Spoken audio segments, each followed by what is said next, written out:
Hello students, welcome to the very first class of informatic practice class 12th जिसका code है 065। और आज हम स्टार्ट करने जा रहे हैं IB class 12 for session 2021 and 2022।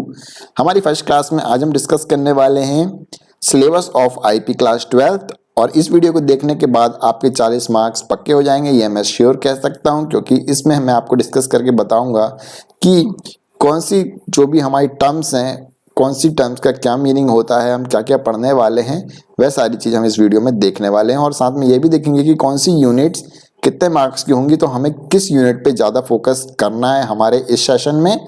और ये भी बताऊंगा कि हमारे जो हमने 11th में पढ़ा था उससे कौन सी जो यूनिट्स है वो हमारी 12th में रिलेटेड है। तो आपको 11th का कोर्स तो पूरा करना ही है जो मैं बताऊँगा, और साथ में इस 12th का भी आपको क्या क्या करना है आज हम डिस्कस करने वाले हैं। तो चलिए शुरू करते हैं। शुरू करने से पहले यदि अभी तक आपने चैनल सब्सक्राइब नहीं किया है तो चैनल सब्सक्राइब कर दें, क्योंकि इस चैनल पे आपको क्लास 11th के सारे वीडियोस मिल जाएंगे और 12th का हम सिलेबस स्टार्ट करने वाले ही हैं आज से। तो चलिए शुरू करते हैं।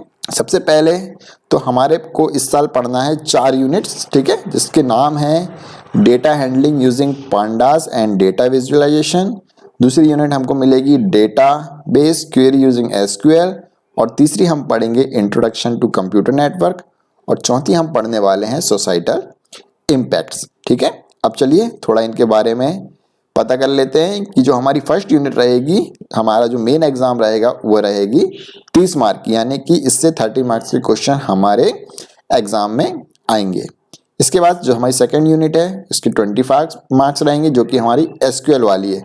तो याद रखो, हमने पाइथन और एसक्यूएल क्लास 11th में पढ़ी है और उसी से रिलेटेड यह 2 यूनिट्स हैं। यदि आपका 11th परफेक्ट नहीं है तो मेक श्योर आपको 12th में और ज़्यादा मेहनत करनी पड़ेगी, ठीक है। तो आपका 11th का पाइथन और एसक्यूएल अच्छा होना चाहिए, तो आपको 12th में कम मेहनत करना पड़ेगा। तो अभी मैं आपको बता दूं कि जो 11th की पाइथन की मेरी प्लेलिस्ट है, आप उसमें जाके एसक्यूएल और पाइथन के वीडियोस देख ले पहले, उसके बाद ही ये 12th का चालू करें, ठीक है। तो ये हो गए हमारे कितने 55 मार्क्स फर्स्ट और सेकंड यूनिट से। इसके बाद जो हमारा है इंट्रोडक्शन टू कंप्यूटर नेटवर्क्स, ये हमारा 7 मार्क्स का रहेगा। और लास्ट जो यूनिट है सोसाइटल इम्पैक्ट्स, वो रहेगी 8 मार्क्स की, यानी कि टोटल 70 मार्क्स हमारे इस 4 यूनिट में से बनते हैं।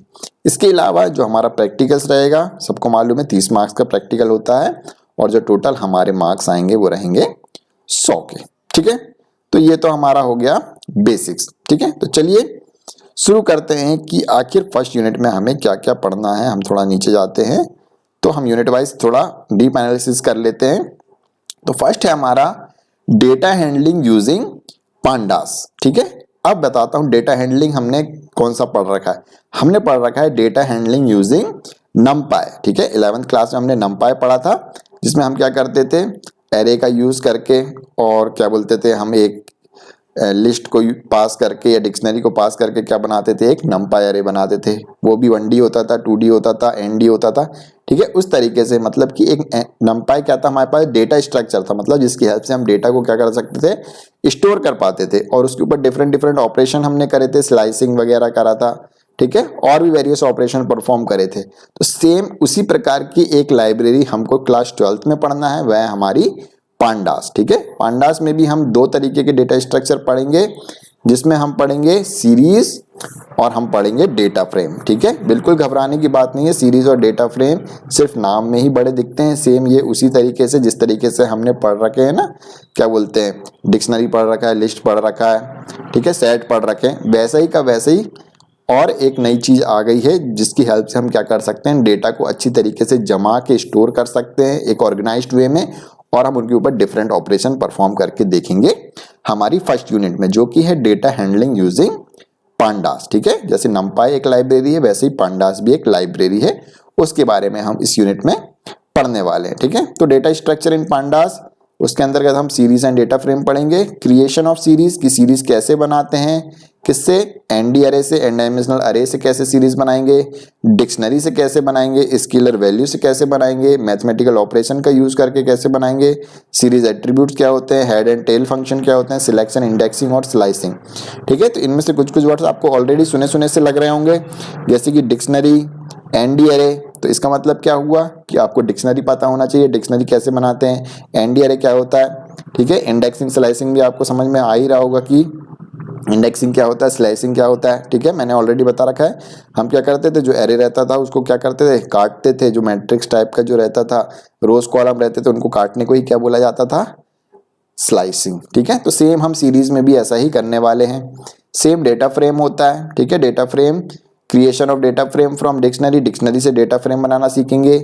List of dictionary, list of dictionary से डेटा फ्रेम बनाना सीखेंगे। तो लिस्ट भी पता होना चाहिए क्या होता है, डिक्शनरी पता होना चाहिए क्या होता है, कैसे बनाते हैं, वो सारी चीज़ आनी चाहिए। Text, CSV file, display iteration, ठीक है। Operation on rows and column, ठीक है। यदि हमको कोई नई रो जोड़नी है, नया कॉलम ऐड करना है, वो सारी चीज़।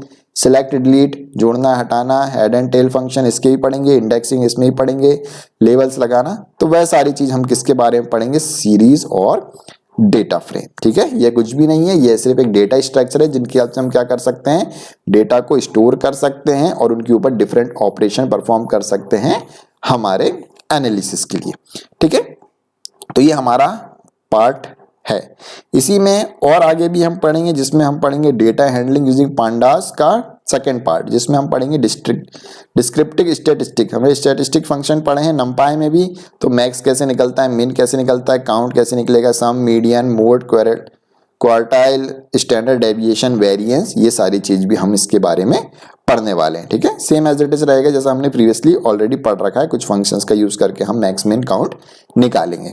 इसके बाद data frame operation, different operation पढ़ेंगे, जैसे एग्रीगेशन क्या होता है, ग्रुप बाय, सॉर्टिंग, ठीक है। सॉर्ट कैसे करते हैं एलिमेंट्स को, डिलीट, रीनेमिंग इंडेक्स, इंडेक्स को रीनेम करना, pivoting, handling missing values, dropping and filling. NumPy के केस में भी हमने ये सब कर रखा है। जिन्होंने नहीं देखा है तो वह जाके देख सकता है 11th क्लास की प्लेलिस्ट में, ठीक है। Handling missing values, dropping and filling, किस तरीके से हम जो मिसिंग वैल्यू है, जहाँ पे हमने कोई वैल्यू स्टोर नहीं की, वहाँ पे किस तरीके से कोई दूसरी वैल्यू डाल सकते हैं, वह सारी चीज भी हम देखेंगे। इसके बाद इसमें हम और क्या देखेंगे, importing exporting data between MySQL database and pandas. अब ये नई चीज आई है जो कि हमने नंपाई में नहीं किया था, कि हम जो MySQL डेटाबेस से डेटा है उसको हम पांडास में कैसे ला सकते हैं, या पांडास से MySQL में कैसे पहुंचा सकते हैं। ये सारी चीज हम देखने वाले हैं क्लास 12th के सिलेबस में, ठीक है। Next, data visualisation. इसी में इस यूनिट में एक और क्या पार्ट है, डेटा विजुअलाइजेशन। हमने क्या पढ़ा, data handling using pandas and data visualisation. अब डेटा विजुअलाइजेशन क्या होता है, डेटा विजुअलाइजेशन होता है कि डेटा को हम एक पिक्चोरियल फॉर्म में रिप्रेजेंट करते हैं, उसको क्या कहा जाता है, data visualisation. The representation of data in form of pictures, graphics, pie charts, graph etcetera is known as data visualisation. यानी कि हम डेटा को पाई चार्ट या कुछ डायग्राम बता के एक्सप्लेन करते हैं, बार चार्ट, ठीक है, horizontal bar graph, vertical bar graph, वो सारी चीज़। जैसे क्रिकेट मैच देखा होगा कि फर्स्ट ओवर में कितने रन बने, कब विकेट गिरा, वो सारे ग्राफ बना के दिखाते हैं। या फिर कोरोना वायरस के बारे में बताते हैं कि कहाँ पे इन्फेक्टेड हैं, कितने लोग डेथ हुई, तो वो सब हम एक पिक्चर के फॉर्म में दिखाते हैं डेटा को, तो वो क्या कहलाता है, डेटा विजुअलाइजेशन। और उसी प्रकार के हम ग्राफ्स बनाना किसमें सीखेंगे, डेटा विजुअलाइजेशन में, ठीक है। Purpose of plotting, drawing and saving plots using matplotlib. हम इसमें मैटप्लॉटलिब का यूज करके क्या बनाएंगे, लाइन प्लॉट, जैसे कि क्रिकेट मैच के आते हैं, ठीक है, ऐसी लाइन बनी आती है, कब कौन सा विकेट गिरा। बार ग्राफ बनाना सीखेंगे। कस्टमाइजिंग प्लॉट्स जो भी है उनको चेंज करना, कलर चेंज करना, स्टाइल चेंज करना, वह सारी चीज हम इसमें देखेंगे, ठीक है। तो ये था हमारा फर्स्ट यूनिट, जिसमें हम पढ़ेंगे पांडास के बारे में और साथ में हम पढ़ेंगे डेटा विजुअलाइजेशन, कि किस तरीके से डेटा को पिक्चर के फॉर्म में रिप्रेजेंट किया जाता है। और इस सब चीजों के लिए आपको आना चाहिए 11th क्लास का इंट्रोडक्शन टू नंपाई वाला चैप्टर, और उसके जो ऑपरेशंस पढ़े थे कुछ, वह आपके बेसिक्स क्लियर होना चाहिए, ठीक है। अब आते हैं यूनिट 2 में। यूनिट 2 है हमारा डेटाबेस क्वेरी यूजिंग SQL। अब इसके बाद हम पढ़ेंगे कुछ डेटाबेस क्वेरी के एडवांस फंक्शन, ठीक है। हमने हमारे प्रीवियस जो 11th क्लास का सिलेबस था उसमें हमने ज़्यादा फंक्शंस नहीं पढ़े थे, ठीक है। हमने इंसर्ट अपडेट क्वेरी पढ़ी थी, डिलीट क्वेरी पढ़ी थी, सिलेक्ट क्वेरी पढ़ी थी, और ग्रुप बाय पढ़े थे कि किस तरीके से हम अरेंज करते हैं डेटा को असेंडिंग या डिसेंडिंग ऑर्डर में। अब हम इस साल पढ़ेंगे कुछ फंक्शंस जिनका हम यूज़ कर सकते हैं हमारी क्वेरीज में, कुछ ऑपरेशन करने के लिए, जैसे कि पावर फंक्शन। यदि हमको किसी नंबर का पावर निकालना है, यदि हमारी टेबल में 2 स्टोर है, हमको 2 की पावर 5 निकालना, तो हम पावर फंक्शन हमारी एसक्यूएल क्वेरी में ही निकाल के लगा सकते हैं। इसी तरह राउंड फंक्शन, यदि कोई वैल्यू लिखी हुई है उसका हमको राउंड ऑफ वैल्यू चाहिए तो हम राउंड फंक्शन लगा देंगे। इस तरह मॉड फंक्शन यानी कि मॉडुलस, यानी कि हमको उसका रिमाइंडर मिलके पता चल जाएगा, ठीक है, मॉड फंक्शन। इसी तरह टेक्स्ट फंक्शंस भी हैं, ये तो मैथमेटिकल ऑपरेशन यानी कि ये नंबर्स पे लगेंगे। इसी तरह कुछ टेक्स्ट फंक्शन भी होते हैं एसक्यूएल में, जिसका यूज करके हम क्या कर सकते हैं, टेक्स्ट के ऊपर हम फंक्शन का यूज करके उनके ऊपर ऑपरेशन परफॉर्म कर सकते हैं। जैसे कि यू केस, यू का मतलब होता है अपर केस। इसके अलावा हम फंक्शन यूज कर सकते हैं अपर बी, यानी कि हमारे यदि डेटाबेस की जो टेबल है उसमें स्मॉल लेटर में कोई चीज लिखी हुई है तो हम उसको कैपिटल लेटर कर सकते हैं, ठीक है। इसी तरह लोअर केस, कोई चीज कैपिटल में लिखी तो उसको स्मॉल में कर सकते हैं। मिड यानी कि हमको कुछ, हमारे पास किसी का नाम लिखा हुआ उससे बीच में से कोई वर्ड्स निकालने तो हम मिड फंक्शन या सब स्ट्रिंग फंक्शन का यूज कर सकते हैं या सब एसटीआर का यूज कर सकते हैं। लेंथ, हमें पता करना है कि जो वर्ड है वो कितना लंबा है, कितने शब्द का है, तो length function. Left function, left क्या करता है, लेफ्ट हैंड साइड की स्ट्रिंग निकालनी है तो लेफ्ट फंक्शन यूज करते हैं। राइट हैंड साइड की स्ट्रिंग चाहिए तो राइट फंक्शन। इन एसटीआर, बीच से हमको कोई वर्ड्स निकालना है किसी नाम में से तो इन एसटीआर। एल ट्रिम, लेफ्ट से हमको स्पेस हटानी है तो left trim. R trim, right से हटानी है तो आर ट्रिम फंक्शन का यूज करते हैं। और ट्रिम का यूज करते हैं तो दोनों तरफ की स्पेस हट जाती है। इन सब का हम प्रैक्टिकल करेंगे, थ्योरी भी करेंगे और साथ साथ प्रैक्टिकल भी करेंगे। एज इट इज आपको मैं कर कर के दिखाऊंगा पूरी चीज की किस तरीके से ये हमारे परफॉर्म होते हैं, ठीक है। अभी तक तो आपको समझ में आ ही गया होगा कि जैसा उनका नाम रहता है वैसे ही उनके फंक्शन होते हैं। इसके बाद हम कुछ डेट फंक्शन पढ़ेंगे जो डेट के ऊपर अप्लाई होते हैं। जैसे कि नाउ, यदि हमको करंट डेट चाहिए रहती है तो हम नाउ यूज कर लेते हैं। डेट ही डेट चाहिए थी, नाउ से क्या होता है, डेट और टाइम दोनों आ जाते हैं। डेट चाहिए रहती है कि आज की डेट क्या है तो डेट फंक्शन यूज करते हैं। हमारे पास पूरी डेट है, उसमें से सिर्फ मंथ ही मंथ चाहिए तो हमको क्या मिल जाता है, मंथ फंक्शन में डेट डाल दो आज की पूरी पूरी तो वो बता देता है कौन सा मंथ है। इसी तरह मंथ का नेम, कि हमको पता करना है कि उस मंथ का नाम क्या है तो वो मंथ नेम से पता चल जाएगा। ईयर, डेट डालेंगे तो हमको ईयर पता चल जाता है। यदि डे फंक्शन लगा देंगे तो पूरी की पूरी डे है तो उसमें से वो डे निकाल के बता देगा कि कौन सा दिन है। इसके अलावा डे नेम, यदि हमने 01 डाला है तो वह मंडे दे देगा। तो इस तरीके की ये कुछ डेट फंक्शन है कि हम उसको डेट दे देंगे तो वो ईयर बता देगा, डे दे देगा, डे का नाम बता देगा, मंथ का नाम बता देगा कि जून जुलाई अगस्त है। तो ये सारी चीजें हम डेट फंक्शन में करने वाले हैं, ठीक है। इसके बाद एग्रीगेट फंक्शन, ये फंक्शन हमने यूज किए हैं, ठीक है। एग्रीगेट जो पूरे के पूरे कॉलम पे लगते हैं तो हमें पता करना है कि सबसे ज्यादा वैल्यू किसकी है, सबसे ज्यादा सैलरी किसकी है, सबसे कम सैलरी किसकी है। एवरेज सैलरी निकालना है, सब सैलरियों का सम निकालना है या काउंट करना है कि हमारी टेबल में टोटल कितना डेटा है तो हम इन काउंट फंक्शन का या काउंट स्टार, इन सब चीजों का यूज करते हैं। इनको क्या बोलते हैं, एग्रीगेट फंक्शन। सेम इसी तरह quarrying and manipulating data using group by, having and order by, ये हम क्लॉज का यूज करेंगे, ठीक है। ग्रुप बाय से ग्रुप में हो जाते हैं, हमारा डेटा ग्रुप में अरेंज हो जाता है। हैविंग का भी इसी तरीके से यूज है। और ऑर्डर बाय तो हमने 11th में ही पढ़ा था, असेंडिंग और डिसेंडिंग ऑर्डर में हमको डेटा को जमाना है तो हम ऑर्डर बाय यूज करें, ठीक है। इसके अलावा ऑपरेशन और रिलेशन, यानी कि टेबल पे भी हम ऑपरेशन करना सीखेंगे। जैसे कि यूनियन, दो टेबल को कैसे जोड़ा जाता है, दो टेबल के बीच कॉमन डेटा कैसे निकालते हैं। माइनस, दो टेबल में से एक टेबल में से दूसरी टेबल को कैसे सब्ट्रैक्ट करेंगे। कार्टेशियन प्रोडक्ट कैसे निकालते हैं। ज्वाइन भी देखेंगे, किस किस प्रकार से दो टेबल को ज्वाइन करा जा सकता है, ठीक है, यानी कि मर्ज किया जा सकता है। ये सब हम पढ़ेंगे इस साल की यूनिट 2 में, ठीक है।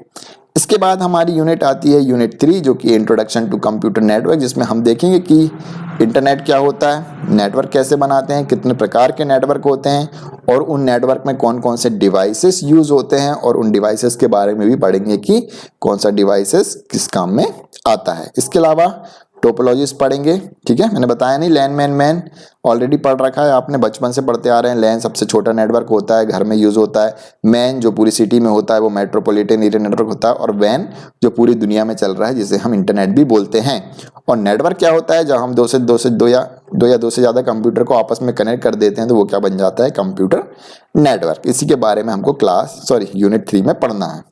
इसके अलावा नेटवर्क डिवाइसेस, जैसे कि मॉडम क्या होता है, मॉड्यूलेटर, डीमॉड्यूलेटर, हब क्या होता है, ठीक है, स्विच क्या होते हैं, रिपीटर क्या होते हैं, राउटर क्या होते हैं, इसके बारे में ऑलरेडी वीडियो बनी हुई है, लेकिन हम फिर से पढ़ेंगे। चाहो तो आप वीडियो में जाके देख भी सकते हैं। फिर हम पढ़ेंगे टोपोलॉजीज। टोपोलॉजीज क्या होती है? Way of arranging of computer. हम कितने तरीके से कंप्यूटर को आपस में जोड़ सकते हैं, उसी को क्या कहते हैं? टोपोलॉजी। जिसमें हम पढ़ेंगे स्टार टोपोलॉजी, बस टोपोलॉजी, ट्री और मैश। ठीक है, इन तरीके से हम कंप्यूटर को आपस में जोड़ सकते हैं एक नेटवर्क को, उसे ही कहते हैं टोपोलॉजी। इसी यूनिट में हम पढ़ेंगे इंट्रोडक्शन टू इंटरनेट, कि इंटरनेट क्या होता है, यूआरएल के बारे में पढ़ेंगे, यूआरएल के डिफरेंट पार्ट्स पढ़ेंगे। ठीक है, कि पेज किसको बोलते हैं, यूआरएल किसको बोलते हैं, डोमेन किसको बोलते हैं, प्रोटोकॉल किसको बोलते हैं, वो सब चीज़ हम यूआरएल का पढ़ेंगे। इसके बाद www world wide web and its application. ठीक है, जैसे कि वेब, ईमेल, चैट, ये सब इंटरनेट से हम कर सकते हैं, तो उनके एप्लीकेशन के बारे में भी पढ़ेंगे। यहाँ पे VoIP क्या है? Voice over internet protocol. जैसा कि आप व्हाट्सएप का यूज करके कॉलिंग करते हैं, तो वही है हमारा VoIP, जिसमें हम सिम का यूज नहीं करते किसी को कॉल करने के लिए। किसका यूज करते हैं? इंटरनेट का। जैसे इंटरनेट से हम लगा देते हैं ना वीडियो कॉल, वीडियो कॉल नहीं, ये वॉइस कॉल है। ठीक है, वॉइस ओवर इंटरनेट प्रोटोकॉल। तो हम जैसे वॉइस कॉल वॉइस कर देते हैं, वॉइस कॉल लगाते हैं किसी को इंटरनेट के through, VoIP। Same website introduction, क्या होती है वेबसाइट, डिफरेंस बिटवीन वेबसाइट और वेब पेज। वेबसाइट किसको बोलते हैं, वेब पेज किसको बोलते हैं, सिंगल पेज को वेब पेज बोलते हैं, और बहुत सारे पेज मिलके एक वेबसाइट बनती है। ठीक है, स्टैटिक पेज, डायनेमिक पेज पढ़ेंगे। स्टैटिक पेज जो कभी चेंज नहीं होता, और डायनेमिक पेज जो चेंज होता रहता है, जैसा कि फेसबुक का पेज है। वेब सर्वर क्या होता है, और होस्टिंग है वेबसाइट। ठीक है, जहां से सारे पेजेस आते हैं उसे वेब सर्वर कहते हैं। और होस्टिंग ऑफ ए वेबसाइट, यानी कि वेबसाइट किस तरीके से होस्ट होती है, कहाँ स्टोर करते हैं वेबसाइट, कहाँ से उठ के हमारे ब्राउजर पे आती है, वह सारी चीज हम पढ़ेंगे। इसके अलावा वेब ब्राउजर क्या होता है, introduction, commonly used browser, browser setting, एड्स ऑन, प्लगइन, कुकीज। ठीक है, इसके अलावा हम पढ़ेंगे कि ब्राउजर में ये सारी चीजें क्या होती है। ब्राउजर हमने ऑलरेडी पढ़ चुके हैं, जिसकी हेल्प से हम इंटरनेट चलाते हैं, वेबसाइट्स देखते हैं, वह सब क्या कहलाते हैं? ब्राउजर। जैसे कि मोजिला फायरफॉक्स, गूगल क्रोम, ठीक है, सफारी, ये सब क्या है? हमारे वेब ब्राउजर। तो ये हो गया हमारी थर्ड यूनिट, जो कि है नेटवर्क्स वाली। और इसके बाद यूनिट 4 में हम पढ़ेंगे सोसाइटल इम्पैक्ट, यानी कि ये जो सारी चीज़ें हम हैं इंटरनेट से रिलेटेड, टेक्नोलॉजी से रिलेटेड, वह हमारी सोसाइटी पे क्या इम्पैक्ट पड़ रहा है, उनका, उस चीज़ों का क्या इम्पैक्ट पड़ रहा है, वो सब चीज़ हम इसमें देखेंगे। जैसे कि डिजिटल फुटप्रिंट्स, मतलब कि कहाँ कहाँ पे डिजिटाइजेशन हुआ है, वो सब पढ़ेंगे। नेट एंड कम्युनिकेशन इक्विटीज, वो सब पढ़ेंगे। डेटा प्रोटेक्शन के बारे में पढ़ेंगे, किस तरीके से डेटा प्रोटेक्ट करते हैं। इंटेलेक्चुअल प्रॉपर्टी राइट्स के बारे में पढ़ेंगे, कि क्या राइट्स होते हैं, किसी ने कोई चीज़ इंटरनेट पे बनाई है तो वो किस तरीके से खुद की कर सकता है, उसके क्या क्या राइट्स होते हैं। ठीक है, प्लेगरिज्म, लाइसेंसिंग, कॉपीराइट, किस तरीके से कॉपीराइट ले सकते हैं, कि यदि मैंने कोई वीडियो बनाई है क्लास 12 IP की, तो कोई और उसको चुरा के उसके उस पर ना डाल ले चैनल पे, तो वो किस तरीके से कर सकते हैं।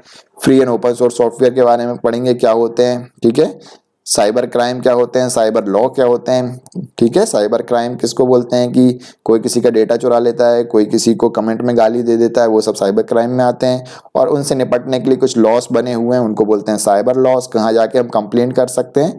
वह सारी चीज़ें हम इसमें सोसाइटल इम्पैक्ट्स में पढ़ने वाले हैं। इसमें साथ में ये पढ़ेंगे इंडियन IT एक्ट, तो भारत वालों ने क्या क्या IT एक्ट्स बनाए हैं इन चीज़ों को निपटने के लिए। इसके बाद ई वेस्ट के बारे में पढ़ेंगे, हजार्ड्स पढ़ेंगे, और मैनेजमेंट पढ़ेंगे, कि जो ये हमारा इलेक्ट्रॉनिक कचरा निकलता है, कीबोर्ड खराब हो गया, फेंक दिया, तो वो डिस्पोजेबल नहीं है, उसको किस तरीके से मैनेज कर सकते हैं। इसके अलावा awareness about health concern related to the usages of technology. इसके बाद हेल्थ कंसर्न के बारे में पढ़ेंगे, कि टेक्नोलॉजी का किस तरीके से प्रभाव पड़ रहा है हमारी हेल्थ पे, उन सब के बारे में भी पढ़ेंगे। कि ज़्यादा मोबाइल चलाने से आंखें खराब हो रही, बच्चों की रेडिएशंस के कारण बहुत बहुत प्रॉब्लम हो रही हैं, तो वो सारी चीज़ें जो भी टेक्नोलॉजी से रिलेटेड लोगों की हेल्थ पे जो असर हो रहा है, उसके बारे में हम पढ़ेंगे सोसाइटल इम्पैक्ट्स में। तो यह 4 यूनिट्स हो गई आपकी इस साल के क्लास 12 की सिलेबस में। इसके अलावा एक प्रोजेक्ट बनाएंगे हम, और साथ में हम एक फाइल बनाएंगे, एक पाइथन की फाइल बनाने वाले हैं, और एक SQL की फाइल बनाने वाले हैं, और एक बनेगा हमारा प्रोजेक्ट। ठीक है, जिसमें हम करेंगे programs using pandas and matplot, वो 8 नंबर के रहेंगे। SQL क्वेरीज करेंगे, वो 5 नंबर की रहेगी। एक प्रैक्टिकल फाइल रहेगी जिसमें मिनिमम 20 प्रोग्राम रहेंगे पांडास वाले, 5 प्रोग्राम मैटप्लॉट के, यानी कि 25 हो गए हमारे पाइथन वाले, और 20 SQL क्वेरी होनी चाहिए। ठीक है, उस फाइल में, जिसके होंगे 5 नंबर। और एक प्रोजेक्ट बनाएंगे जो 7 नंबर का रहेगा, और आपका वाइवा होगा, वो रहेगा 5 नंबर का। तो यह आपके 30 मार्क्स होंगे प्रैक्टिकल्स वाले, इसमें फाइल्स के मार्क्स इंक्लूड हैं, प्रोग्राम्स के मार्क्स इंक्लूड हैं और आपके वाइवा के। ठीक है, तो यह सब हम पढ़ने वाले हैं हमारे नेक्स्ट वीडियो से। और आप कमेंट करके बता सकते हैं कि आपको फर्स्ट यूनिट कौन सी पढ़नी है। नेक्स्ट वीडियो तक के लिए good bye and take care. और अभी तक यदि चैनल सब्सक्राइब नहीं किया है तो चैनल सब्सक्राइब कर दें, बेल आइकन जरूर प्रेस कर दें ताकि आपको नेक्स्ट वीडियो का नोटिफिकेशन मिलता रहे।